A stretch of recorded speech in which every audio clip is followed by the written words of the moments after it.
Queridos amigos de Toda la Verdad Primero, estamos nuevamente reunidos gracias a la invitación de la televisora para hablar del el grave momento que está sufriendo la humanidad. La humanidad está a punto de padecer una gran crisis como tal, ¿no? Semejante a la del diluvio en la época de Noé, así, una crisis terminal o a las plagas, parecen ya finales. En este momento está crujiendo el antiguo sistema que duró casi 500 años de la civilización occidental, que es la más poderosa, pero llegó al control del mundo en plena proceso de apostasía, de vaciamiento de su sustancia. Y que fue gradual en esta época. Y ahora llega el anteúltimo paso, fue la Segunda Guerra Mundial, donde se estableció la etapa de orden que se está viviendo ahora, que fue en primer momento un orden bipolar entre el mundo occidental por un lado y la Unión Soviética y los países comunistas por otro. Luego se produjo el derrumbe de la llamada Unión Soviética y el sistema también materialista, pero no comunista, de Occidente quedó como único factor de poder, un mundo unipolar. Y tuvo triunfo y tragedia en ese momento. La tragedia provino de no dar respuesta, de pretender el gobierno de la humanidad, pero un gobierno puramente materialista que no cubría las expectativas ni tenía ningún mensaje en los planos, en los otros planos, ni religioso, ni filosófico, ni cultural, ni político. Era un sistema de pura fuerza. Los otros civilizaciones, que ahora las mencionaremos, le reclamaban un diálogo en esos planos y ellos respondían: no nos interesa el tema religioso. La unidad que proponemos es dejando de lado la religión. Tampoco el filosófico, ¿no? Terminaron cuando se proclamaban los derechos humanos, pero terminaban con las humanidades, la filosofía, la historia, las letras. Tampoco nos interesa dialogar en eso, que había habido un diálogo fecundo de las civilizaciones en otras épocas. Pensemos entre el cristianismo y el islam en torno a Aristóteles, por ejemplo. También ese diálogo filosófico se cortó y quedaba solamente reducida esa dominación al plano económico. Y en ese plano económico sin derecho, ¿no? El derecho que justamente había nacido con la unidad física del mundo hace 500 años, ambas cosas por obra de España, tanto la unidad del mundo que se produce por el viaje de Magallanes Elcano, donde ya la historia universal iba a estar conectada, no iba a ser fragmentaria, y además el lenguaje jurídico que también crea España, que es el derecho de gentes, el derecho nacido en Salamanca, de Victoria y de Suárez, y de los grandes teólogos moralistas y juristas españoles. Todo eso queda hecho trizas por un gobierno puramente, un derecho entendido como una mera formalidad, un formalismo sin contenido que se impone por por la fuerza. Digamos, de hecho se aplica la ley de Kelsen, ¿no? Una norma con una lógica extrínseca, formalista, que se impone por la fuerza. Si hay capacidad para imponerlo, eso es el derecho. Es decir, una proclama de pseudo libertades de las naciones que son todas iguales, pero hay 5 con el derecho al veto que lo usan de forma de hacer trizas el propio derecho que ellos crean en forma inmanentista. Con la caída de la Unión Soviética, desaparece el sistema de pesos y contrapesos extrínsecos y mecánicos de esa construcción. Y se considera que se llegó al fin de la historia. Obviamente, sin respuesta a todo eso, empieza una gran conmoción de las grandes civilizaciones que tienen cada una su crisis frente a esto y de las cuales están saliendo en el plano político, ¿no? Pero manteniendo su angustia y su ansiedad por falta de la resolución de los planos de los valores superiores. Por ejemplo, la civilización china está después de haber entrado en una crisis de 100 años desde la guerra del opio, empezó a recomponerse de eso y finalmente ha encontrado un periodo de expansión y un gobierno bastante lúcido en el plano material, que es el donde se plantea la única dimensión que le quedó a este mundo. También la India, con gravísimos problemas, otros 1.200 millones de habitantes, sería una segunda civilización, busca en el hinduismo, dentro de la inmensidad de doctrinas y de sectas y de religiones que tiene y de idiomas que tiene la India, más de 800, ha encontrado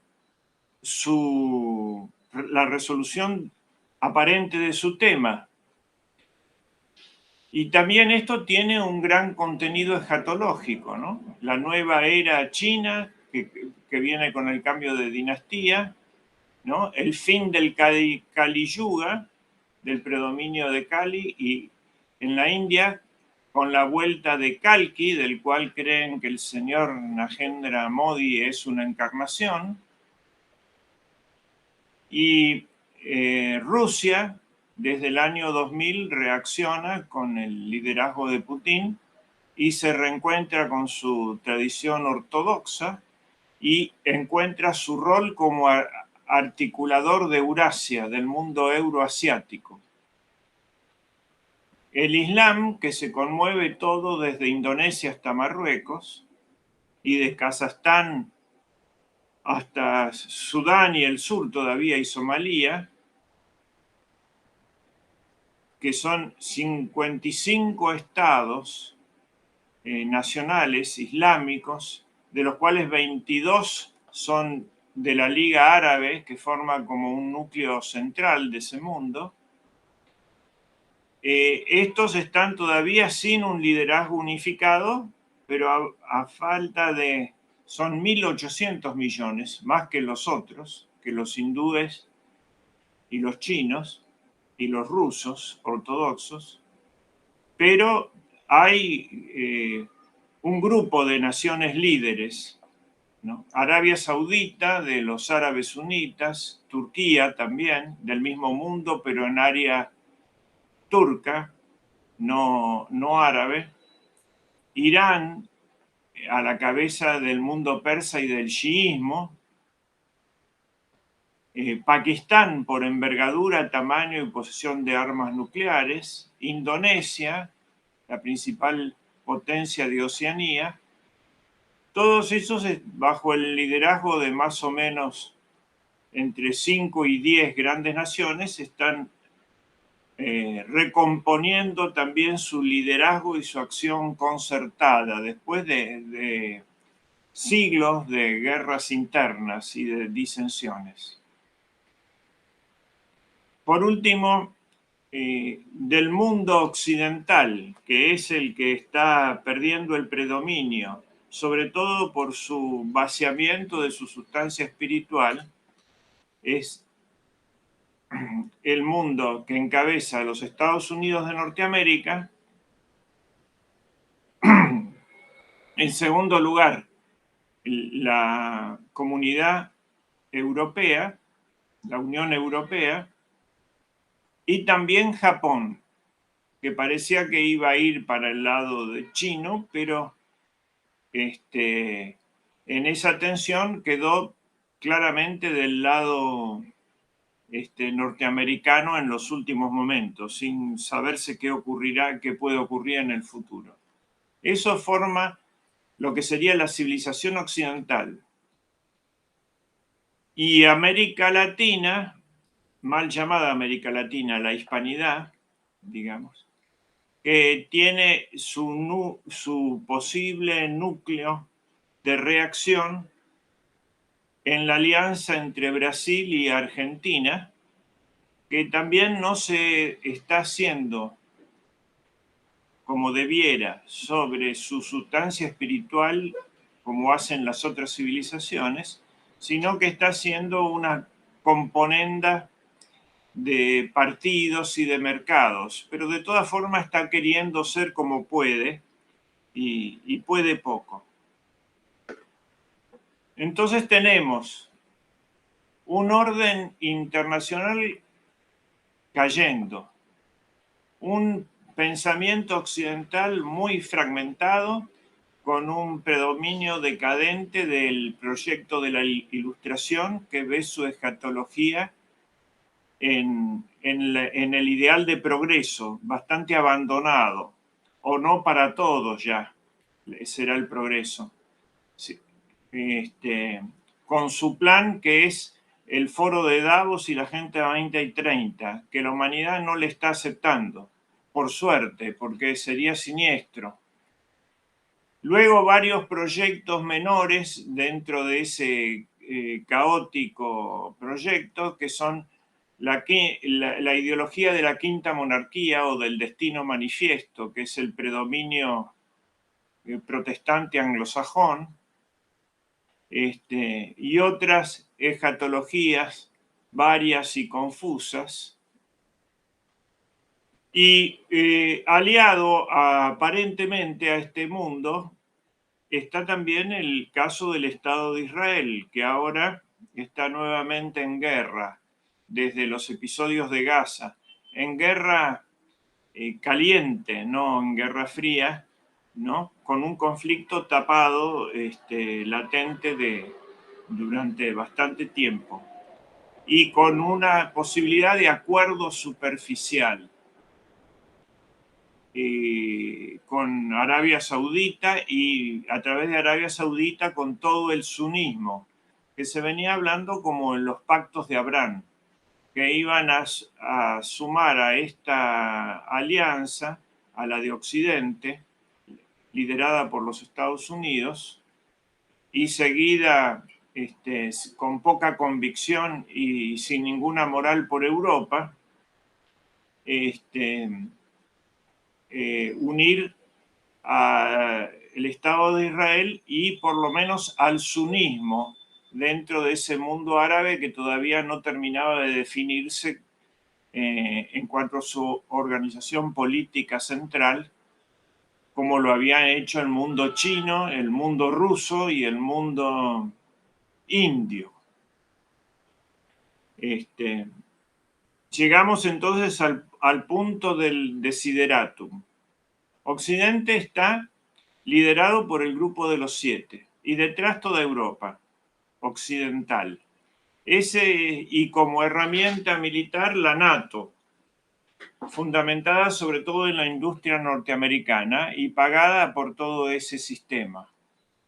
Eso entra en conflicto con Rusia, que se quiso ingresar, en un momento quiso ser del Grupo de los Siete, el Grupo 8, y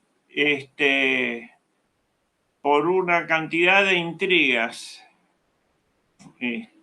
basadas en Inglaterra, originadas en Inglaterra, termina derivando esa posible unión entre Rusia y Occidente, y el Occidente, en una cantidad de conflictos, cuyo último es la guerra de Ucrania. Guerra que en este momento ya está perdida por Occidente. O la tiene que escalar al nivel nuclear, entonces pierde el mundo y viene el fracaso de la humanidad, o tiene que admitir la derrota que se ha producido frente a Rusia. En ese momento difícil, donde ya está Europa arruinada por este conflicto puesto para dominar al mundo nuevamente desde el mar e impedir que se integre por el camino de la seda, continuado por Rusia, con los oleoductos y gasoductos y aporte de energías hacia la Europa a un bajo nivel, deciden crear una guerra para establecer una cortina de hierro, esta vez más corrida hacia el este, incorporando las 14 naciones que se liberaron del mundo soviético y que son una zona gris. A estas naciones que se las pone de nuevo en el frente ruso, se las traiciona al mismo tiempo por la espalda con la imposición de la agenda de Davos, frente a lo cual se dan cuenta que han caído en una trampa. Por ejemplo, Polonia, ¿no?, que cayó su gobierno y a la cual se le exigía que ponga la Agenda 2030 con el feminismo, el aborto y todo eso. Lo mismo Hungría, etc. Es decir, el mal llamado Occidente apóstata, ¿no?, está haciendo más de lo que ha venido haciendo durante los 500 años. Ahora, ¿cómo pensaban suplir por el mar el abastecimiento de Europa? Una vez que la excluyeron a la Unión Soviética y que quieren cortar el eje este-oeste, que es el camino de la seda, el avance de China, etc. Y lo querían hacer con un pacto con el sunismo, con cabeza en Arabia Saudita. Iba gradualmente ese pacto. Empezaba por los pactos de Abraham en la zona del Golfo Pérsico. Pequeños países iban acordando con Israel, estaba omitida el tema palestino y ya iba a llegar al punto, tapado, completamente superado. Ya se publicaban mapas sin Palestina directamente y sin el doble Estado, y debía crearse un eje sur-norte que, viniendo de la India, pasaba por los países de Arabia, subía por Arabia Saudita, Jordania, Israel, iba subterráneamente por abajo del mar Mediterráneo hasta Grecia, y ahí entraba en Europa. Esa era la nueva ruta, ¿no? No la de la seda, la ruta de la paz perpetua que pensaban. Echan, ¿no?, como las otras paces ficticias, digamos, sobre la economía y la política, y no sobre el príncipe de la paz, que es nuestro Señor, gran omitido de toda la cuestión. Pues bien, ha estallado este tema de Gaza. Y Israel ha tenido una posición reactiva, aunque algunos preveían esta situación tremenda, con lo cual ha conseguido poner en primera página a Palestina nuevamente. Y quedan frustrados estos acuerdos de paz con Arabia por ahora, ¿no?, y con el sunismo, y quieren capitalizar eso, lo mismo que que el 11 de septiembre, donde no hubo un solo iraquí en el atentado y hubo 17 sauditas de los 21, y sin embargo la guerra se la terminaron haciendo a Afganistán y a Irak, y omitiendo que esa relación que había con el fundamentalismo sunita.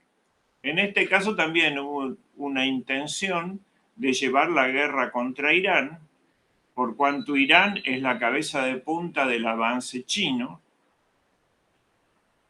Es evidente la alianza entre Irán y la China. Pero no tenía que ver, Hamás es un grupo sunita, no es lo mismo que Hezbollah. Entonces, ¿quién es? Esto es la pregunta. Y hay que ver a quién perjudicaba ese gasoducto y esa relación. Por lo tanto, lo que se ha conseguido con esa política insensata, fundamentalista, digamos, en el peor sentido, que quiere tentar a Dios para cada interpretación de la religión y obligarlo a actuar a favor de sus elegidos, ¿no? Todos rezamos, hágase tu voluntad, así en la tierra como en el cielo, pero queremos que Dios haga la nuestra, no hacer nosotros la voluntad de Dios. Pues bien, eso que es, se desencadenan esos procesos, ¿no?, de tipo fundamentalista para probar a Dios dónde está. Y Dios está del lado de la paz, y está del lado del cumplimiento del derecho, y está del lado de que hay que rescatar primero el corazón del hombre y no lograr la paz del mundo por la política, y sobre todo esa política que no es una ciencia moral, sino que es una cuestión mecánica de poder y de perversión. Muy bien. En ese estado, con el derecho internacional roto, fragmentado y con una política de fuerza con cada vez menos fuerza y menos convicción, ¿qué soluciones podría haber? Y tenemos que estar siempre por la paz, aunque sea por la paz mundana, ¿no es cierto? Y quedar con lo que queda del derecho. Y el derecho internacional que dice, establece 2 estados. Bueno, hay que cumplir eso de los 2 estados. Si se pudiera hacer una verdadera concertación y se buscase genuinamente no un supremacismo, sino la paz, aunque sea la paz del cese el fuego, que es suficiente paz para los civiles muertos, debería respetarse el derecho internacional. Y cumplir la resolución 242 y las anteriores y posteriores que establecen eso. Esa es la solución. ¿Hay convicción o hubo alguna vez para hacerlo? No sabemos eso. Y a eso hay que sumar un nuevo tema, que es la desnuclearización de toda la zona. No se puede pedir a uno de los contendientes que elimine su plan nuclear, si no se le pide a todos. Tiene que haber una gran conferencia de seguridad y desarme. Esta es nuestra posición, que es a esta edad la de bomberos, pero con bastante poca convicción en los seres humanos, pidiéndoles que recuperen el sentido y la razón, porque eso es el derecho, la razón, ¿no?, la inteligencia sin pasión, cuando los seres humanos han rechazado a la razón, no a la razón racionalista, digamos, a la razón que es inteligencia, ¿no?, y que es el verbo. El verbo encarnado es el príncipe de la paz. Mientras no volvamos los ojos a él, es muy difícil que pueda haber una verdadera paz en el sentido profundo. Bueno, muchas gracias. Decir siempre la verdad primero tiene un precio. Pero todos los días, en cada programa, en cada reportaje, en cada esclarecimiento, descubrimos que decir la verdad vale la pena. Decir siempre la verdad tiene un precio. Pero cada vez que recibimos tu apoyo, entendemos que seguir luchando vale la pena. Dependemos de tu ayuda.